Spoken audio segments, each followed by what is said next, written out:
dad are kind of separated at this point, so that happened. Ooh, oh my God. Are you okay? Yep, yep, I'm fine. Well, Is this something, not to pry, but is this something you sort of saw coming or? 2016, I saw this coming, so that should tell you all you need to know.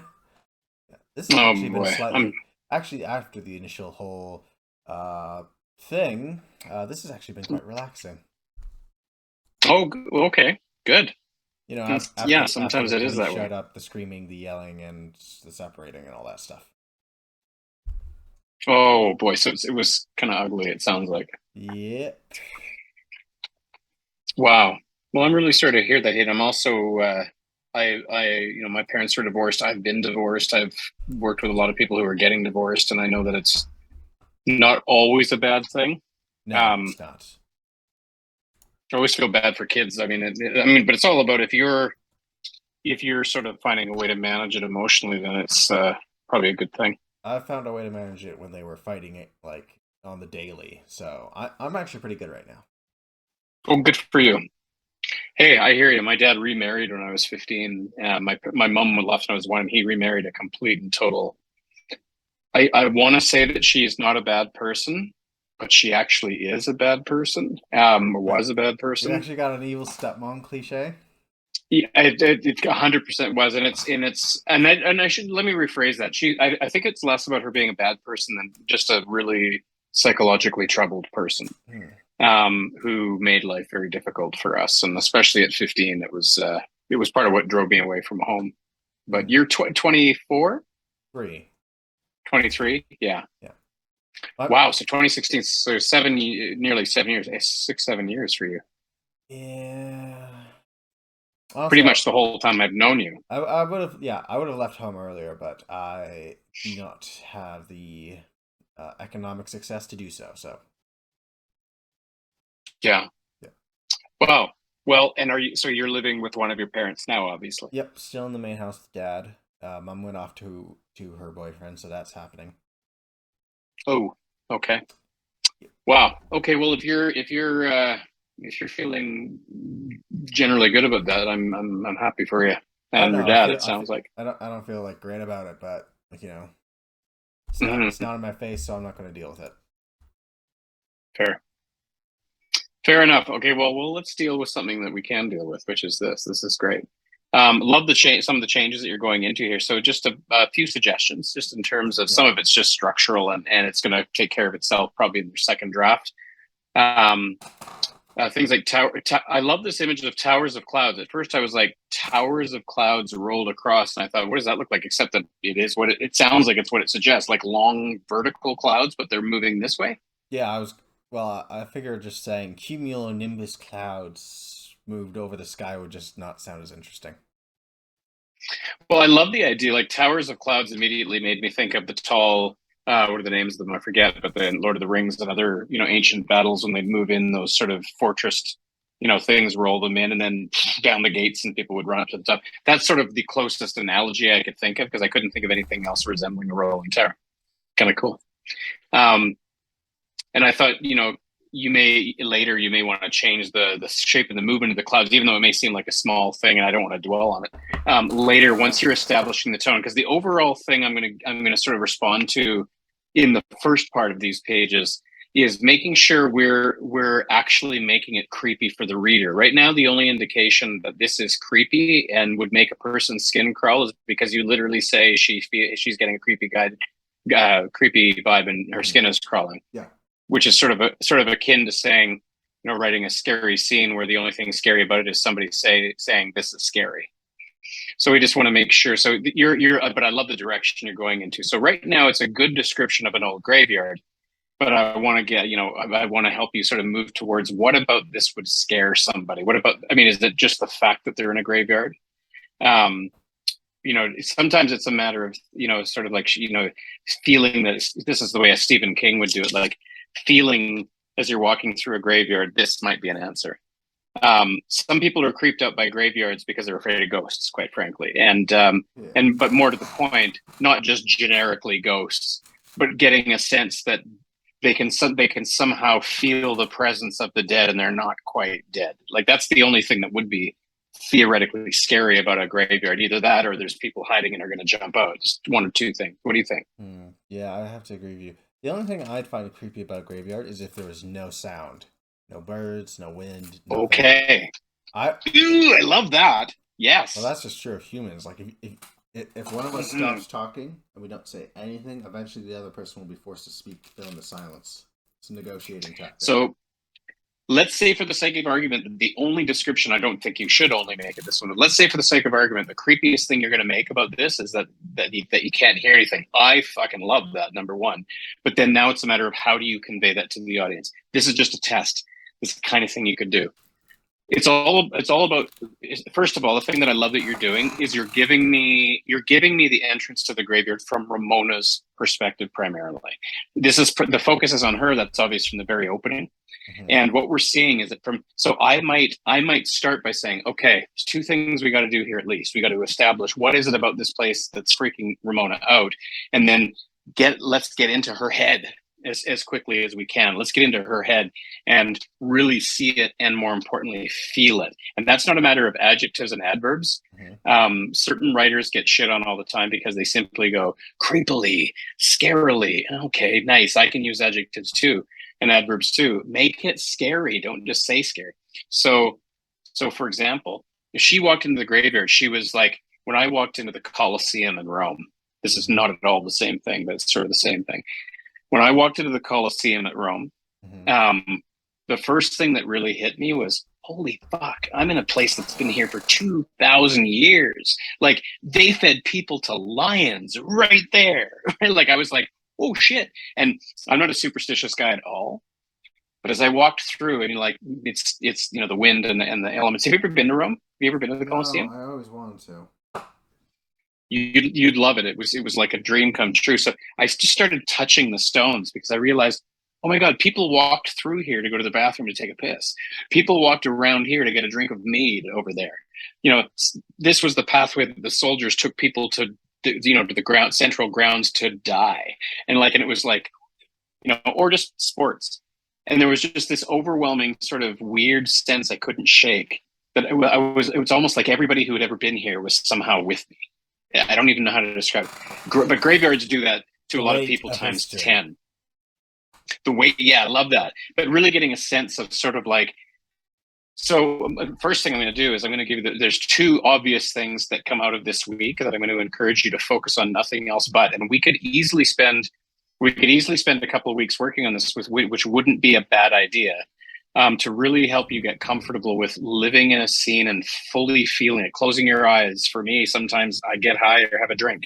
And I'm not saying that's what everybody, that's traditionally what certain medications and drugs have been used for to help enhance. Not that everybody needs that. But the two big sections that clearly need or can benefit from really living in them for a while and creating that sense is number one, Ramona's feeling of fear as she enters the graveyard. And number two, as you've alluded to here, obviously, the pre-rape sort of romantic build-up between the two, which we'll get to in a minute. So if you were to, for example, let's go to your point. The question I asked you, what freaks you out? You said, oh, what really freaks me out about a graveyard is when you can't hear anything. Okay, perfect. By the way, start making that list and shut everything else out. If it's about the silence, she's walking in there. She's getting a sense of like, these people are really dead, right? Like, like a lot of people have that anxiety, especially a woman who clearly is flat out just freaked out to be here, period. And he says, she looked around and she saw, she watched as the shadow, like play with shadows. I would write this down. What freaks us out of a graveyard? Shadows, sudden noises, or in this case, say she felt claustrophobically shut in by the shadows, looking around, wondering if the dead were really dead. When it suddenly occurred to her, she listened for the sound of a bird or something, and then it occurred to her she hadn't heard a thing the whole time they were in here. The silence was deafening, and that perhaps scared her more than anything. Like, make us feel what she's feeling. That's kind of the ooey gooey part of writing, right? But especially if you're going to do this, you're really good with horror. You're really good with visceral horror and freaking me out with like that prologue. Still one of my favorite things you've ever written. That prologue with the feeling of like oh shit, what's around that corner? And like suddenly something jumps out, and it's like, and this guy's getting ripped in half. When it comes to horror, you're awesome. And I think you're just this is just another skill set to build. Actually, fear when you don't have anything ostensibly to scare people yet. Scary if you got a monster running around ripping people. That's easy. Mhm. Fear, anticipated fear, is what you're dealing with here. The fear of anticipation, Mhm. and then you're gonna one up yourself, which is awesome because here's the emotional temperature. If somebody was to say to me, Hayden's chapter 2, can you just give me an emotional readout of what Ramon is feeling, but don't describe anything that's happening? Sure, no problem. Here it is. She goes from a sense of dread and terror of the unknown, that's the graveyard, to a feeling of relief and peace and security because Matthias is comforting her in that bit we haven't written yet, but like he's kind of like we got to see some games, some charm, some whatever from some comfort. So she goes from abject terror to okay, well as long as I got Matthias here to take care of me, to suddenly realizing that he's scarier than the graveyard. Like you're doing some really cool emotional things in this chapter, dude. And it's really cool and it's really important to capitalize on this feelings sequence of feelings she's feeling. So uncertainty and fear of the unexpected, relief and sort of security, then fear of the expected. She knows what he's about to do, and holy shit, and now she's running for her life through a graveyard, and I love that too because now as she's running through the graveyard the question is what's scarier to her, Mhm. the graveyard or him, right? And that's what's so great about this moment. So building a good sense of dread for both is great, especially when she jumps into that crypt. I can't remember, did you have her jump into a crypt before? I did, but I probably didn't explain it as well the first time. Yeah, I think there's something there we can play with as well. um, So little things along the ways too. Like let me just back up again, just for things that are again probably come out in the wash. All you want to try to avoid repetitious words, but this is a first draft territory. So you use the word crypts twice, tomb twice, and old twice in 2 sentences. So it's just a matter of evening that kind of stuff out when you go. Plus, I think you're probably going to end up reworking some of the stuff. I love what you've got to start with though. The old graveyard was amazing. I'm going to make sure there's old again. I just realized old comes up 3 times.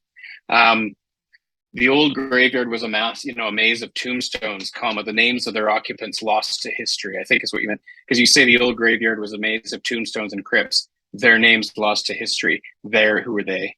Obviously the people in the tombs. So you might want to say they're the names of their occupants. Um, Bit of an incomplete sentence thing here too. We can figure out statues depicting angels had lichen and moss covering their surfaces, and old crypts led to underground. No, that's not an incomplete sentence. Forgive me. I'm gonna trash that. I did not see the one word. Forget that. Yeah. Dead leaves. This note, this is just a structural thing. Dead leaves littered the ground. The gardens had grown wild and unkempt, and cobwebs decorated the graveyard, suggesting the place hadn't been taken care of, attended to either way for quite some time. I love what you've got there. You've got some good stuff to play with, and I think we're going to probably end up reworking that sentence a bit. Not worried about it now. But this was the comment here that speaks to, just that general feeling. What are you wanting me to feel? Currently, like we say, right now, what we get is a nice clinical sort of description of a graveyard. But I'm looking for that creep factor, which we can get. Um, when you say stuff like here, she's got a creepy vibe that makes her, and it's making her skin crawl. Felt like, I think you meant they were trespassing somewhere they weren't wanted. It also felt a little exciting doing something so wrong. I think I got the answer to this question. You're saying it also felt exciting to be trespassing. Is that what you Yeah. mean? Okay, I'm gonna ditch that comment then. Um, because yeah, then she said, "Why did we come here anyway?" And I was getting a little confused with that, but that was just me. I'm gonna ditch that comment too. So we'll come back to the romance bit. By the way, stop me if you have any thoughts or questions as we go. Yeah, I kind of just suck. I really am terrible at romance. That's But okay. Yeah. I, Hey, I spent like a day just staring at that, and my mind was just completely blank.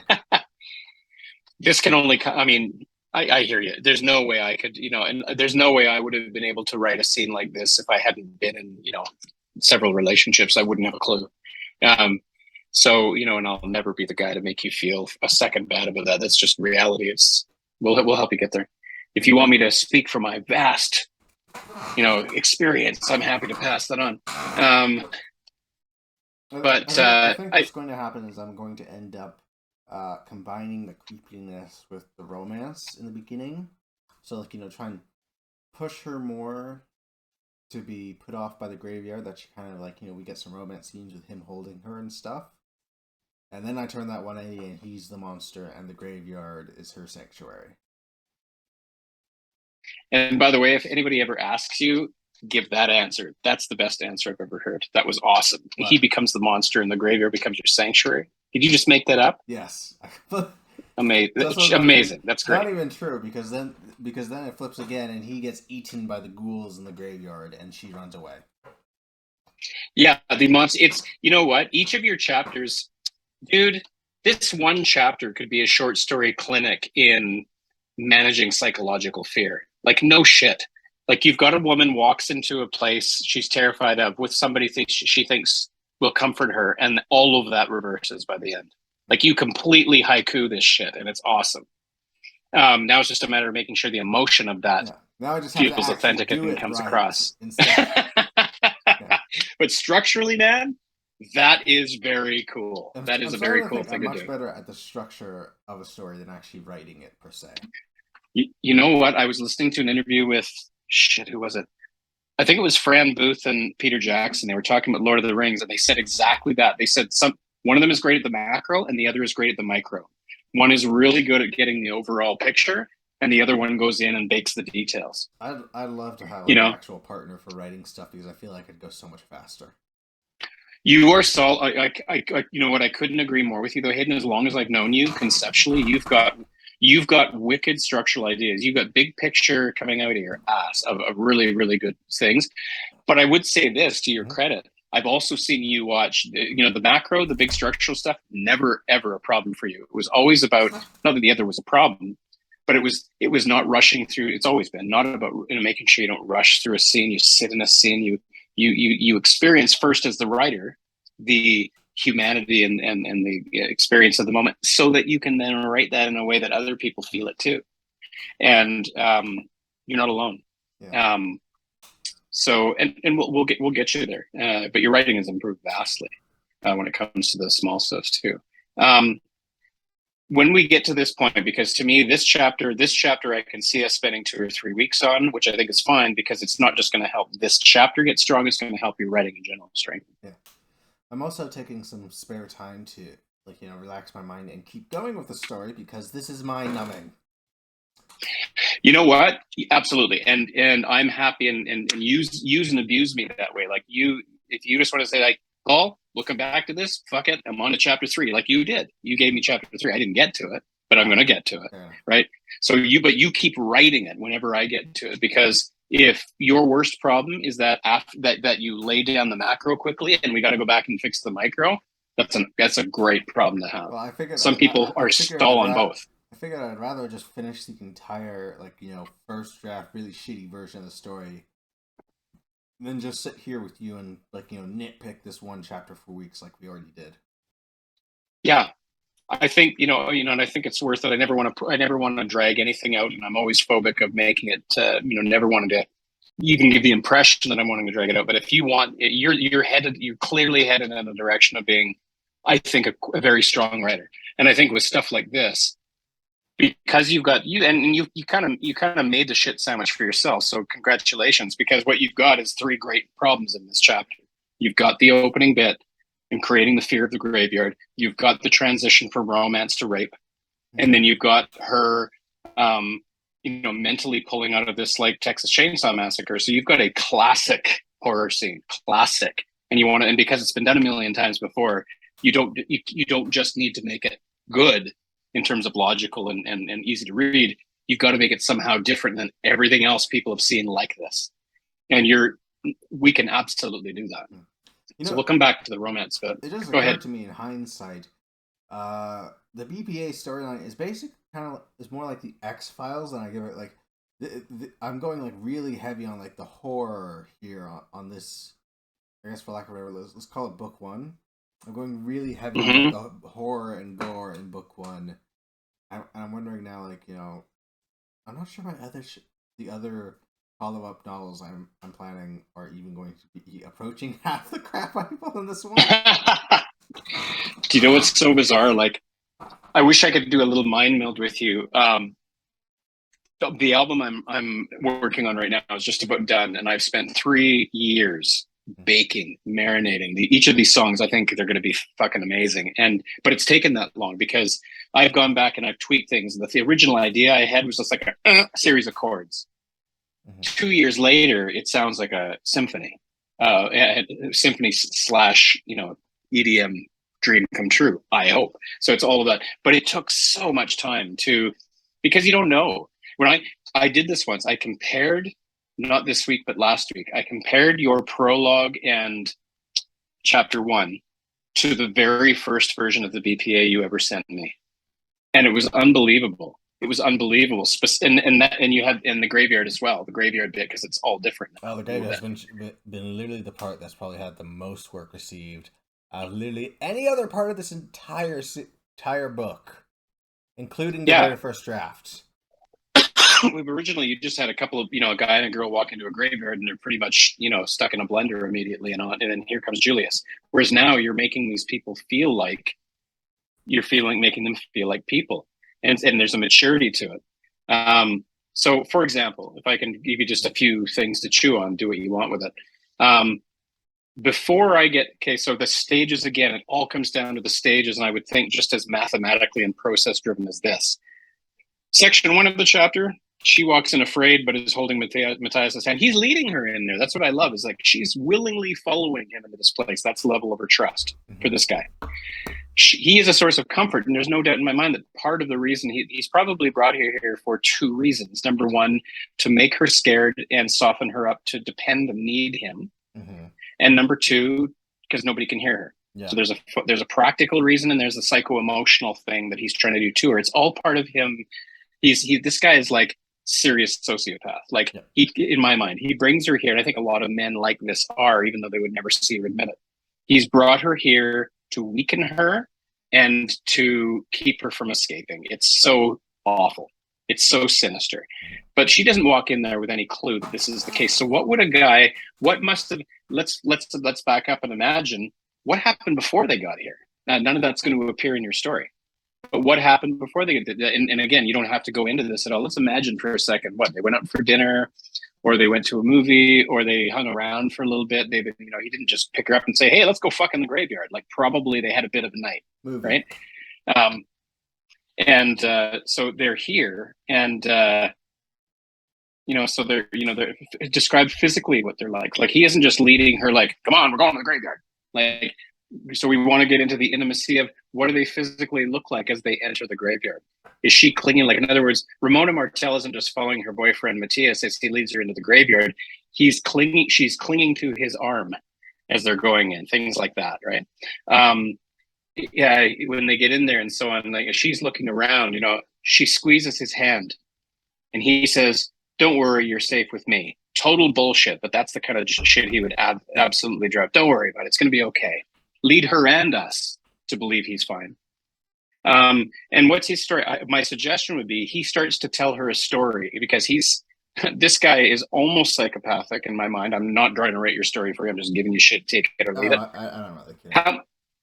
How many women has he brought to this graveyard for this very purpose? I would dearly love to know, but I have to believe this isn't the first time this guy has done this. It can be, but it's more interesting to me if when he comes in here, he's got a rehearsed script.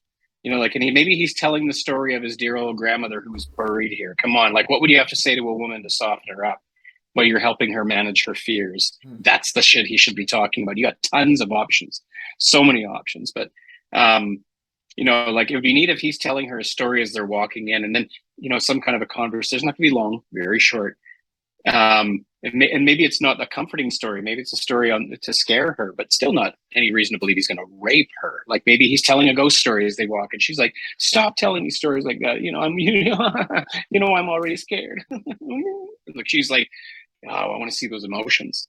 And then finally, they get here, and then he finally brings her into, like, where is he taking her? Like, that maze you're describing, let's double down on that maze. Let's get 100% of that maze idea. What's the advantage of a maze like graveyard for a guy who's trying to take a woman to rape her? There it is. It's sort of built in. He's making it so she can't easily escape, and making it so it's harder to hear her. But she doesn't believe that. She trusts him.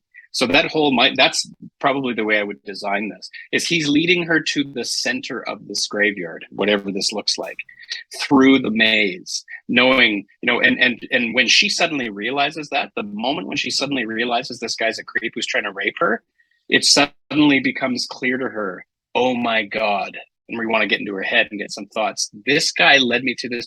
Oh, I don't know how to get out of here. And have her say, oh, do you know where we're going? Like, I'm worried that, I'm worried that once we get to the center, we won't know how to get back out again. But I guess I have you. So like that kind of stuff. Like, she's scared, but she's like trying to laugh it off, or that kind of stuff. And have her say, those things that help us realize, oh yeah. So the whole idea would be he's trying to get her into the middle of this thing, and once they're there, she tries to make the moves, and that's where he's attacked. And the other second half of the graveyard is her finding her way out. This is a cool scene, man. If you capitalize on that maze thing, you got it right in front of you. So I would suggest that you structure this whole thing around getting into and out of the maze. And what kinds of things would he say to her to assuage her concerns, or what would she say to express her fears? So the romance doesn't have to be him being anything other than, saying stuff like, I'm here for you, and, squeezing her hand or something, and her trusting him implicitly. Then when they get there, he says, okay, so where are we? He goes, well, this is what I wanted to show you. Like, that's another thing you might say. Hey, I want to show you something. Yeah, it's a graveyard. Oh, no. You haven't even seen anything yet. And he leads her to believe there's going to be something there, like Pennywise leading Georgie into the sewer or whatever else like that. Into the middle he gets, and when they get there, there's nothing. Or best of all, there's a flat bed-like coffin extruded from the ground, so it looks like a bed basically. And he's already got a blanket laid out there, or he's got one under his arm. What? Hey, Matthias, what's the blanket for? Oh, we're just gonna have a little picnic.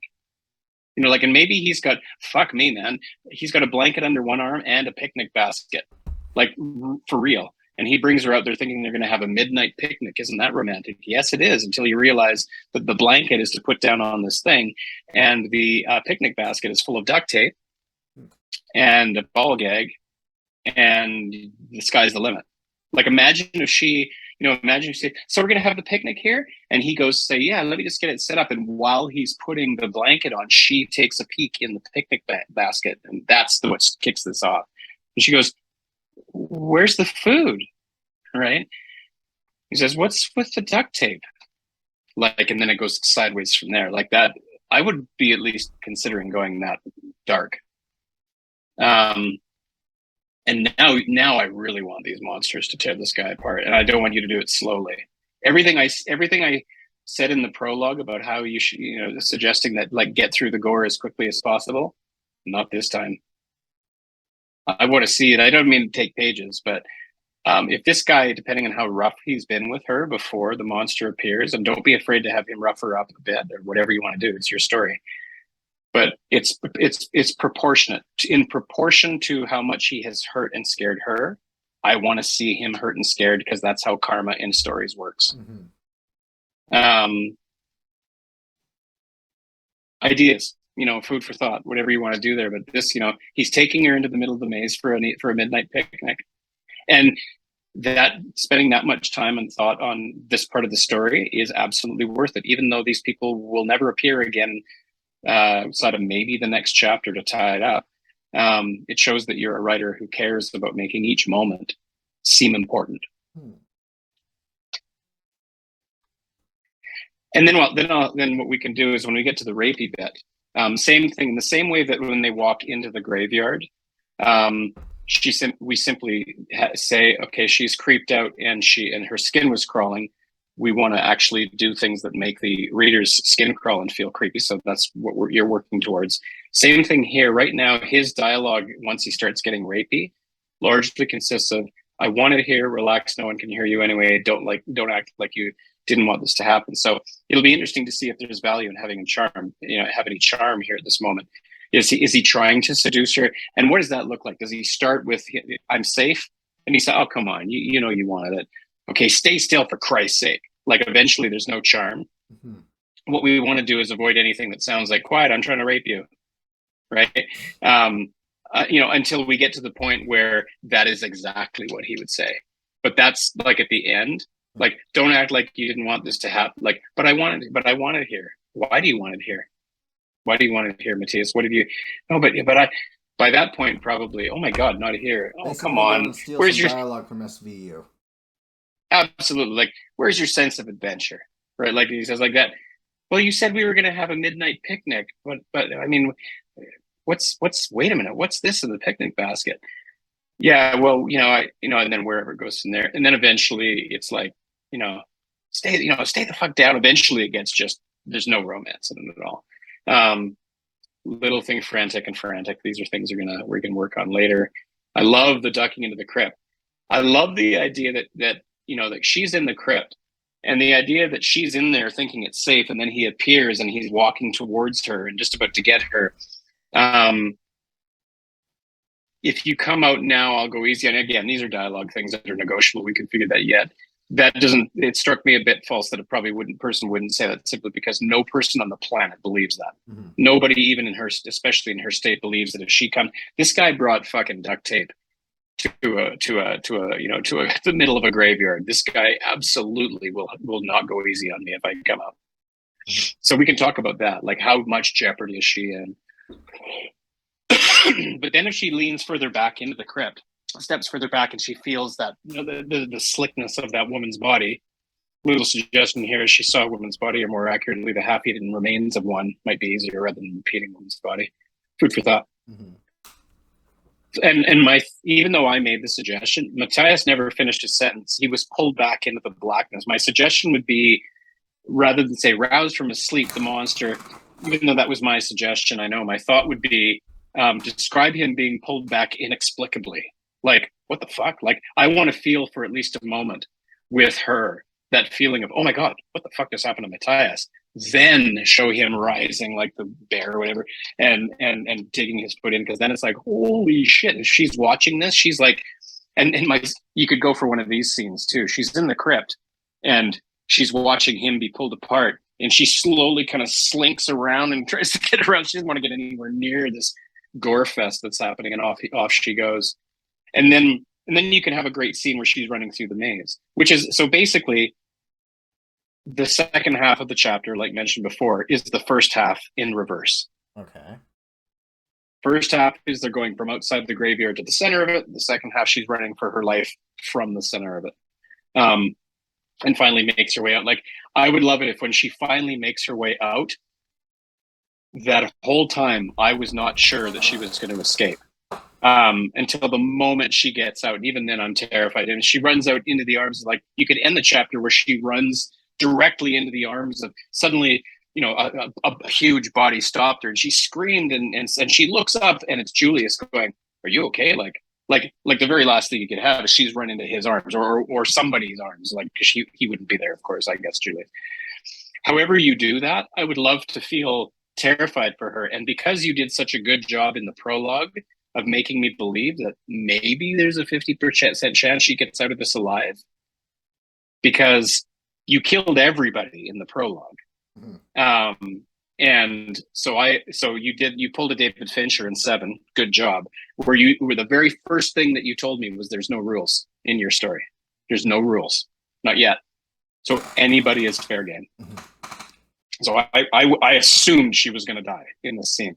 So the fact that you actually make it that she almost dies, and we should think up to the last minute she's going to, and then she survives, I like that. And again, we can deal with this later, but fuck you, asshole, works. But I feel like she would, I feel like she would, if I was a woman who just got out of a maze alive, mm-hmm. I feel like I would feel like some kind of weird, terrified, euphoric victory of like, got you, fucker. You thought you could take me out for a midnight picnic, whatever she says, there's something juicy and karmic in what she says, is my feeling. But into the maze and out of it. That's this chapter. And it's all about being able to effectively convince us that she felt scared but safe going in, and then felt utterly powerless right in the middle of the chapter when she realizes I'm alone with a man who's got complete power over me.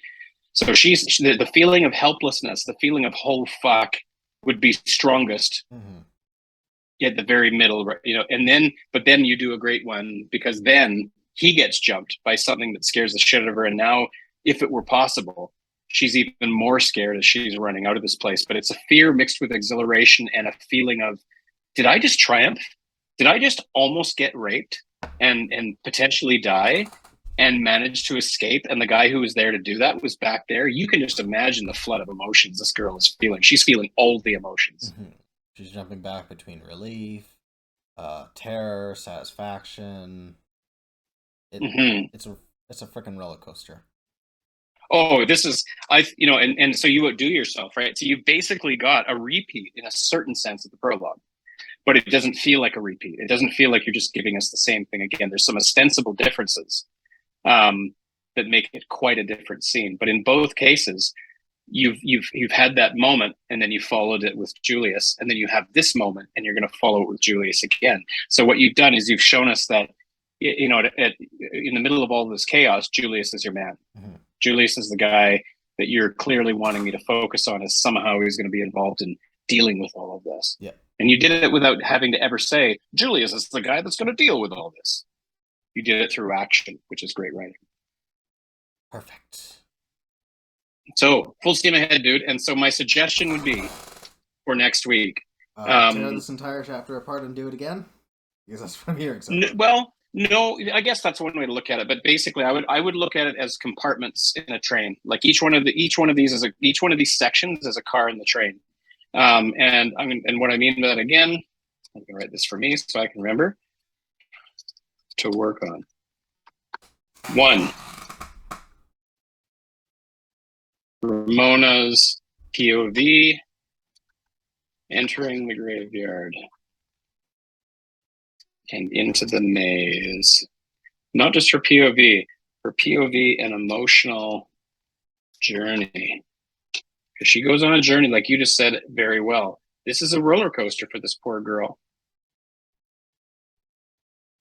And you want your female, you're going to hopefully have some, the fact that you've done it, hopefully you'll have some female readers who read this. They're going to be looking for a guy. What they don't need, no female writer needs or wants anymore, is yet another male author who has no fucking clue how a woman's mind works. Boring. There's too many good writers who do take the time to sort of think about their female audience. So if you want to nail this, that's just a thing you got to do. And I think it will get there. Train car 2. I would put it as part of the train car 1 is how is Matthias lulling her into false sense of security while potentially scaring her more. Number 2, middle of the graveyard / maze.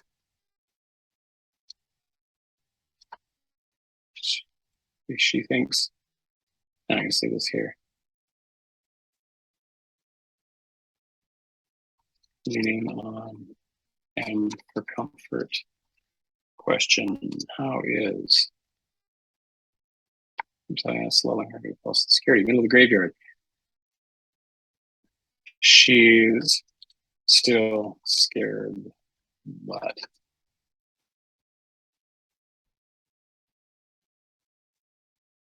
thinks. No, say it differently. Middle of the maze.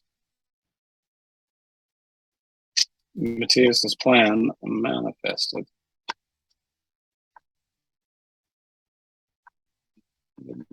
Picnic? Question mark. Duct tape in the basket? Question mark.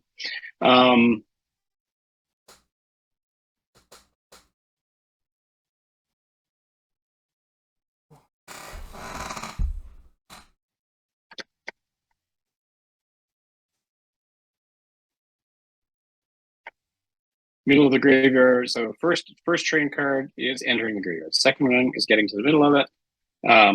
3 is OMG, he's going to rape me. She's cornered in crypt. Holy fuck, this is really going to happen. Like, and that moment, by the way, linger. I would really encourage you to linger on that moment where she's in the crypt and there's no escape, and he finally has cornered her. This is what good writers, I mean, you have to do this. Good writers do. It goes, suddenly it occurred to her. Suddenly she saw what was about to happen. She could see him throwing her down. She could see this, that, the other thing. I don't mean you have to describe the actual rape, but she's like, suddenly time stood still. Suddenly she went numb. Suddenly all those things, like, this may be uncomfortable for you, but I might spend a couple hours reading or on YouTube listening to the experience of rape victims. If it's not, like it'll be it could be, maybe it won't be uncomfortable, but I would invite you really get into the head as much as you can, sympathetically, empathetically, of what it is, the terror of a woman in a situation like this. Certainly not for any kind of entertainment value, but this is the research we do as writers. Yeah. And then the monster. Train car 4, out of the maze. She runs with a rush of all the emotions, fear, anger, violation. Fear is too simple a word. Terror, exhilaration. I didn't spell it right, I don't think. Violation, exhilaration, victory. Did I really? Oh, it's going to put here, luck, and final epiphany, unlike anything she has ever experienced. I would say that probably in the space of half an hour, this woman has had about a year's worth of trauma. Yeah. Up one side, but also a way of dealing with it. Like she's gone from thinking there was no danger to realizing there was danger to nearly dying or worse to running for her life to getting away and surviving. Oh man, survivor stories, like stories of stories about people. I know you don't have endless hours of research for sure, but stories of people who were like kidnapped and held in a basement for years. And what that was like to feel, like the movie Room with Brie Larson. Great example, right? Like, what did that feel like? Because she's, like I say, you've got a bunch of stuff happening to this woman in the space of less than half an hour.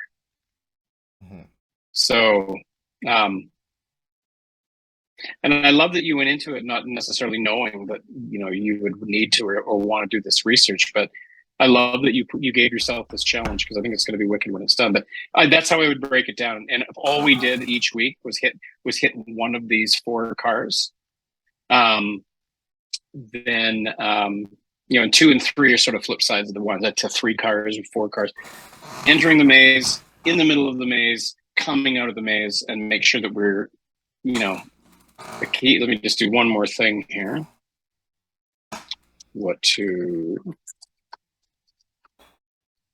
Where is that fucking going? Another one, this text flies off the screen. What to focus on? Simple stuff. Don't want to overcomplicate this. 1, Ramona's psycho emotional state. 2, description of the graveyard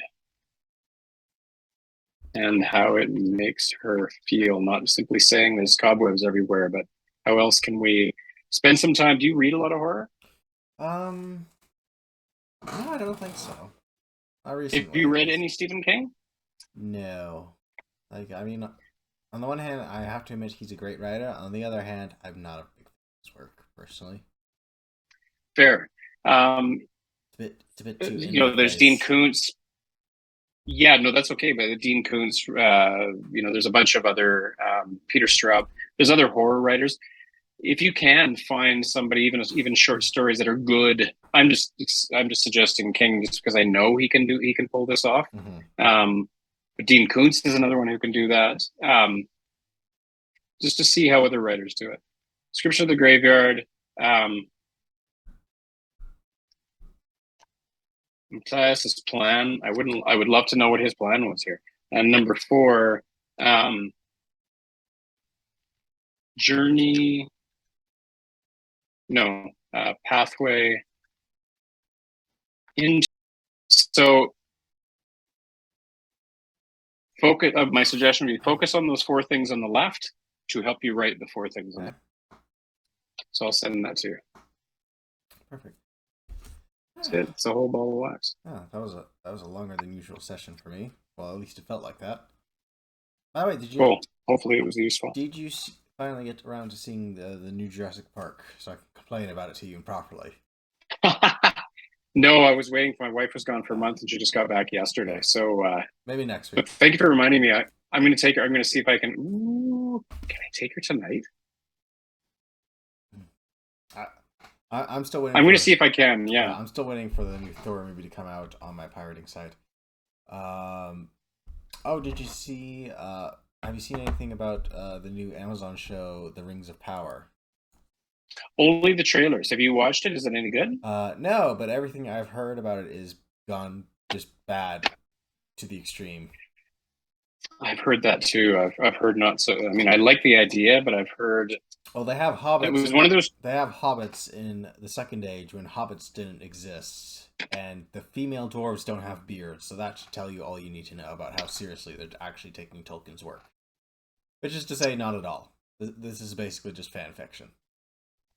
That's too bad. You know, when I saw the trailer, I thought like, I see what they're doing here, and I think I like the story, but I'm not impressed by any of the acting. Like the big thing for me was that none of the actors or anything felt like it just looked like people who learned to act a couple of years ago now are the head, you know, that are starring in this thing. I'll probably watch a bit of it because I've heard bad things about Ms. Marvel, for example, or mixed things about Ms. Marvel, and then I watched it and I liked it a lot more than I thought I would. So I honestly felt mixed on the whole show. I haven't quite got. Fair. I haven't quite got to the ending though. I will admit that. So. Yeah, I'd be curious to see what you think by the end. I'm on like the last 2 episodes before I'm like officially quote unquote done. Yeah, like I would say that with that show, I probably won't watch it again. Not because I hate it, but because it didn't interest me enough to ever want to see it twice. Yeah. I didn't think it was I didn't think it was terrible, and I thought they did a couple things in it that were really clever. Yeah. Especially the very end. I mean, literally the very last thing that happens in the very last episode. Okay, I'm a little more curious now, so I'll take a look at that. Yeah, but I'm not. Sounds good. I'm not hopeful for the Rings of Power. I think it's going to bomb. No, what I'm getting through now is I'm just starting season 3 of Westworld. That show I love. I really loved the first season, but I couldn't get into the second. I liked the second one only because I was able to shift my mind and treat it like a completely different show. Like the conceit of the first season was awesome because it was all about them discovering who they were and discovering there's a world out there and is it even possible for us to get out there. And the second season felt like a really long finally getting out. And although but I did like the character stuff. I'm going to be curious to see what happens in season 3. Honestly, I've heard 4 is great. I just liked it because it was like a proper video game TV show. Good call. Yeah.